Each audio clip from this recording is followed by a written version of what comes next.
स्वागत है।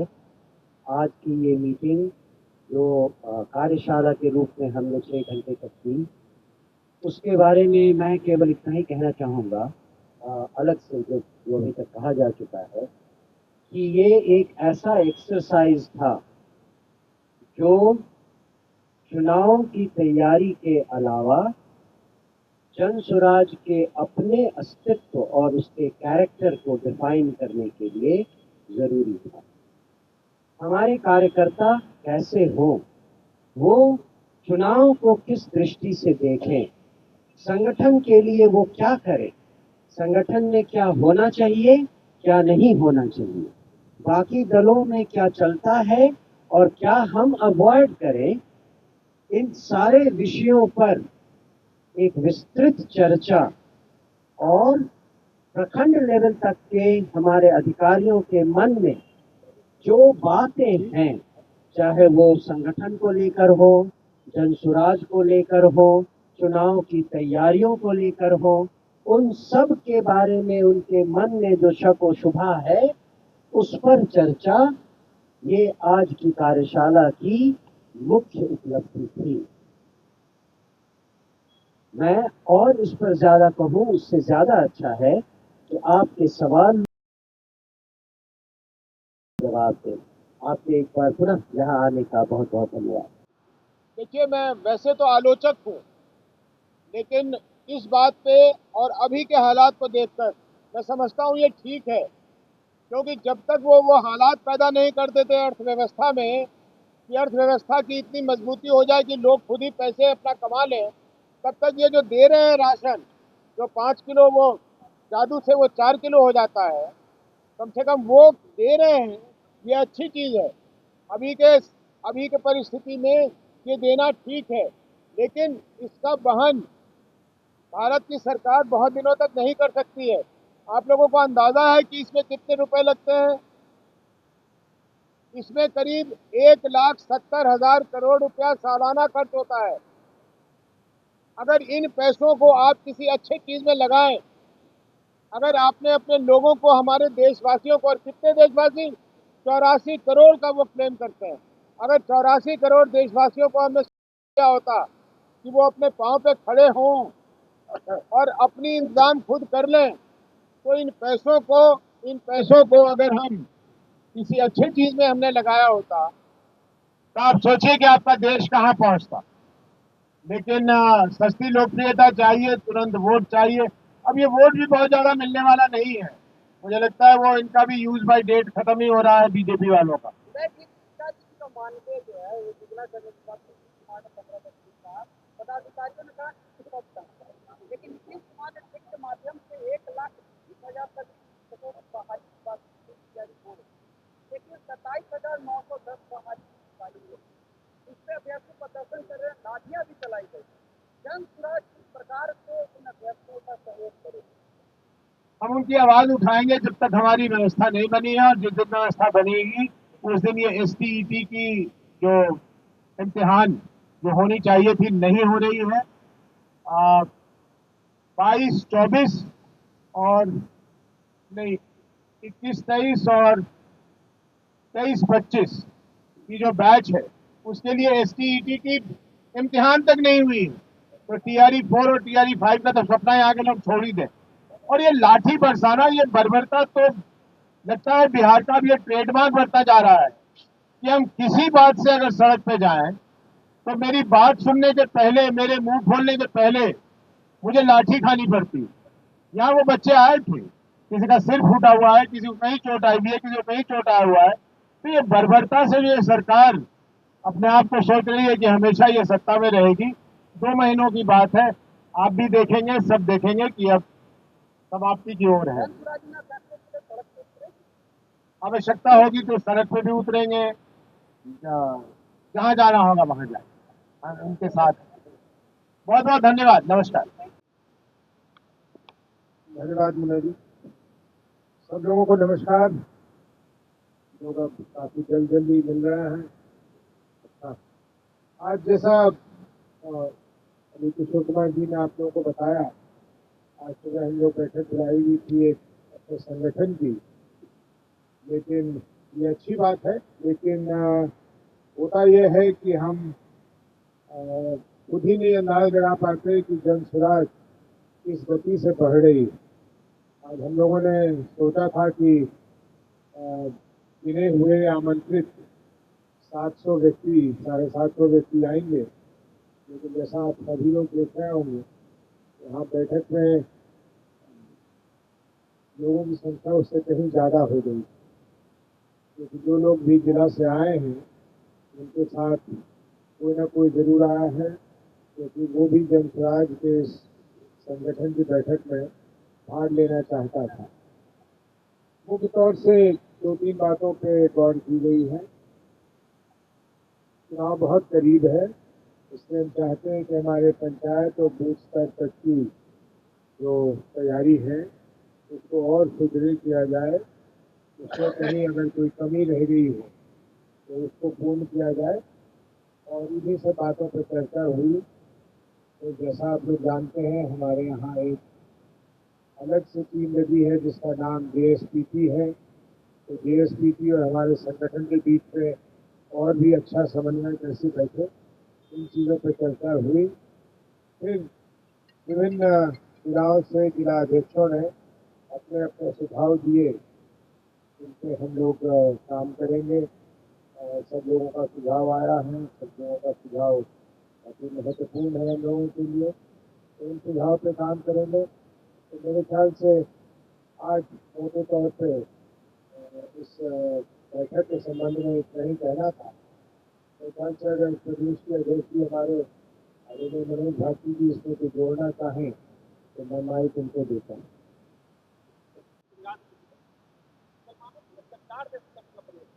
गिरिराज सिंह को जीवन में और आता क्या है? गिरिराज सिंह को किसी यही बोलने के लिए तो उनको वहां केंद्र का मंत्री बनाया गया। उनको अपने विभाग का ABCD पूछ लीजिए तो उनको पता नहीं होगा, उनको शायद ये भी नहीं पता होगा किस विभाग के मंत्री है या क्या प्रभार मिला हुआ है, क्या काम उनको करना है।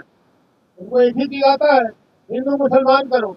और इसी बात को आगे बढ़ाते हुए मैं आप सभी लोगों को, और मैं सिर्फ आप लोगों को पत्रकार के रूप में अभी नहीं देख रहा हूँ, हिंदुस्तान के नागरिक, बिहार के नागरिक के रूप में देख रहा हूँ।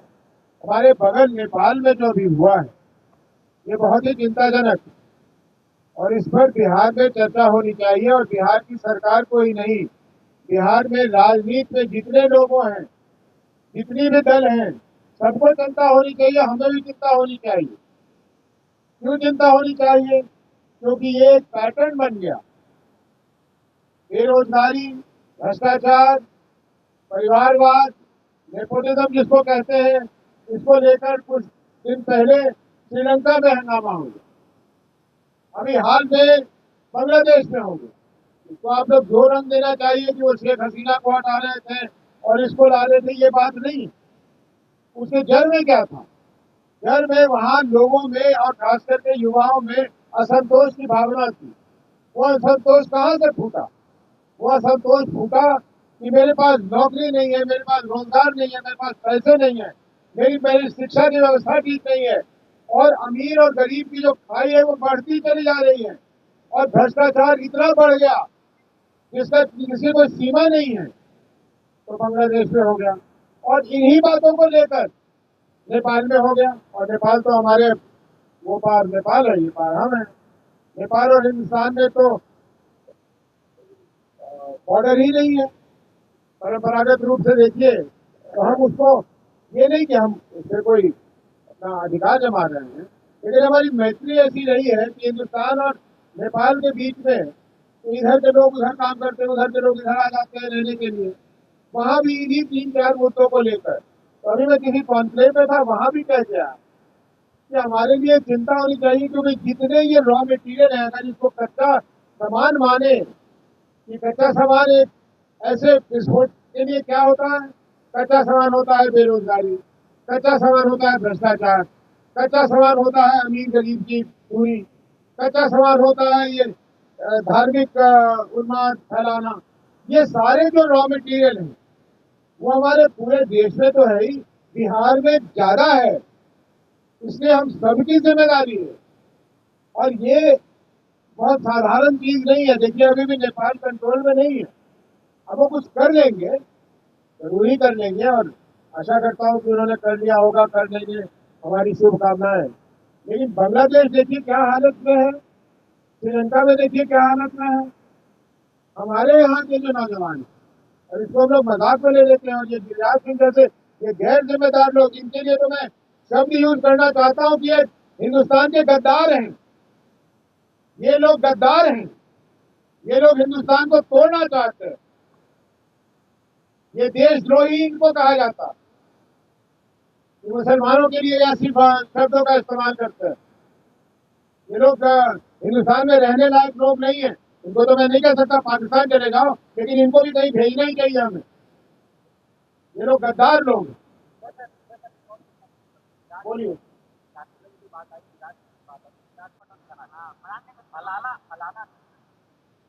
अभी गिरिराज सिंह के सामने मटन रख दीजिए ना, तो बाद में पूछेंगे कि उसमें कौन झटका था कि हलाल था कि मसाला है कि घी है कि तेल है। 3 किलो अपने पेट में पहले ले जाएंगे, उसके बाद पूछेंगे इनसे बात। गिरिराज सिंह की बात मत कर रहे हैं तो फिर मुंह खोलने लगे।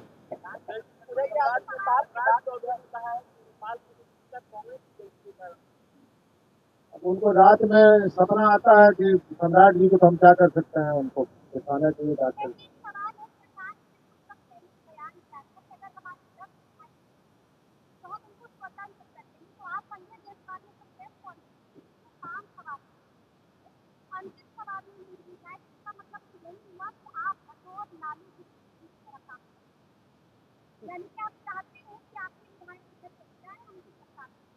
राजनीति की बात है, मैं बाद में आऊंगा, किसी बातें कर रहे हैं, पता नहीं मानसिक रूप से क्या कुछ हो गए हैं, क्या हो गया, मैं पूछूंगा, जब मिलूंगा तो जरूर उनसे पूछूंगा। लेकिन आपके पहले सवाल का जवाब दे दूँ, प्रशांत जी की बात को अगर छोटा करके आप देखेंगे तो अर्थ का अनर्थ लगेगा, और इसका मैं उदाहरण दूँ। प्रशांत जी हर प्रश्न का बड़ा लंबा उत्तर देता है, क्योंकि वो बातों को समझाकर उत्तर देता है। अगर उसमें से आप लोग कुछ उठा लीजिएगा, प्रशांत जी से ज्यादा बिहार के बारे में मैं बार बार कहता हूँ कि कोई अनुभवी नेता जो बिहार में उसकी अवस्था ज्यादा भी हो गई हो, उसको भी बिहार के बारे में उतना नहीं पता होगा जितना इस व्यक्ति को पता है। और वो इसलिए कि इसने अपने शरीर की हड्डी को गलाया है। पिछले 3 वर्षों में बिहार के एक एक गांव में जाकर देखते कि क्या हालात है, और उसी के आधार पर जन स्वराज की पॉलिसीज बन रही है, योजनाएं बन रही है, या जो भी हम लोगों का है।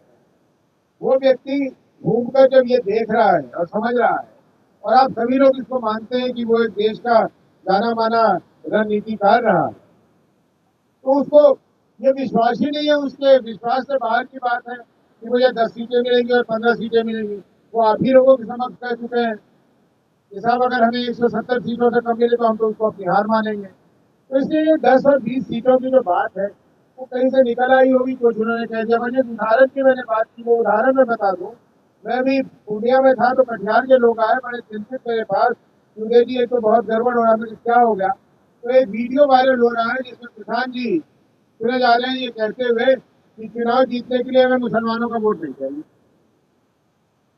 तो मैंने वो पूरा वीडियो देखा नहीं था, मैं वो ऐसा कैसे बोल सकते हैं।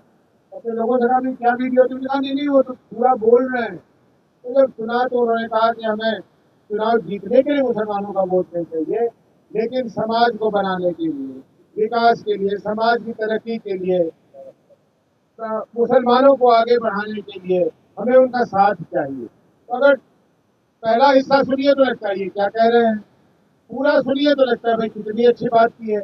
अगले दिन हम लोग की एक सभा थी किशनगंज में, वहां मैं उनके साथ गया था, तो मैं बोल रहा था, और मैंने वहां अपने लोगों को कहकर स्टेज पर एक टेलीविजन, क्या हो गया भाई माइक को, चलो यार गले की प्रैक्टिस कर लेते हैं। तो स्टेज पर मैंने टेलीविजन मंगवाया और उनका पूरा बयान सुनवाया, और लोगों ने तालियां बजाई। इसका मतलब लोगों ने ये मान रखा था कि जो पहली चीज वो सुन रहे हैं, जिसको वायरल किया जा रहा है कि हमें मुसलमानों का वोट नहीं चाहिए, तो ऐसे तो ये गलतफहमी पैदा करते हैं।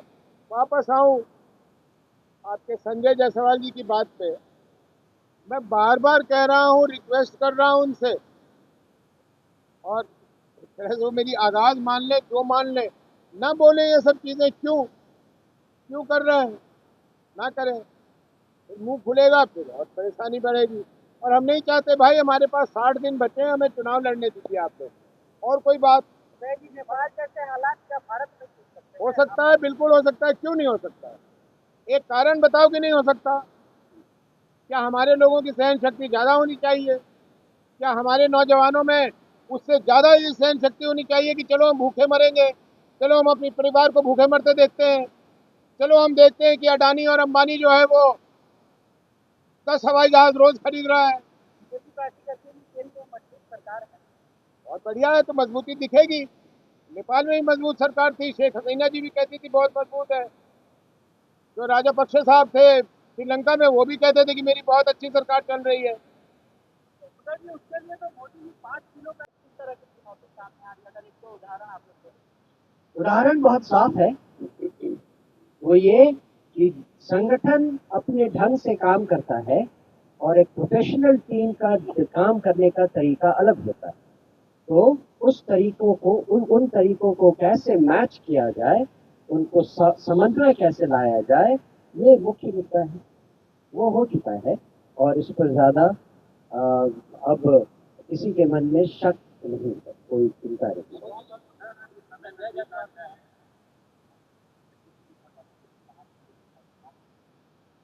तो उसकी घोषणा समय से हो जाएगी। और मुझे लगता है, जैसा कि पिछले प्रेस कॉन्फ्रेंस में हमारे राष्ट्रीय अध्यक्ष जी ने साफ साफ कहा था कि यहाँ लगता है कि भाद्र पक्ष को थोड़ा सा रोक कर रखा जाता है, उसको पितृ पक्ष भी माना जाता है, तो उसके बाद हो जाएगी और अन्य दलों से पहले होगी, इसका आप भरोसा रखें।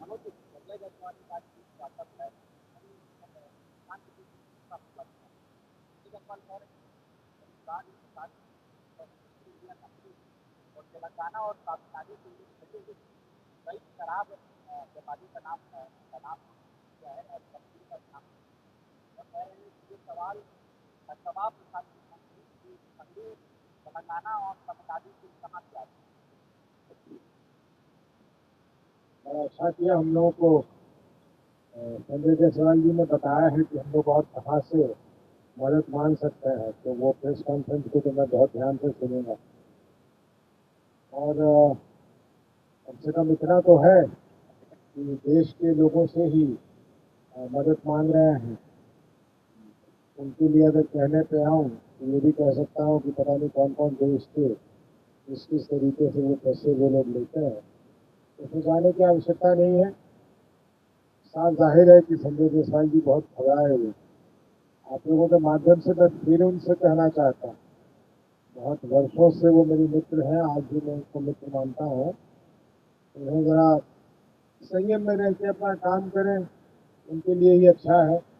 नहीं करें तो जो कर रहे हैं वो करते रहें, इसमें जो भी हर्जाना भुगतना होगा वो भुगतेंगे। हमें इससे ज़्यादा इसको कुछ नहीं करना।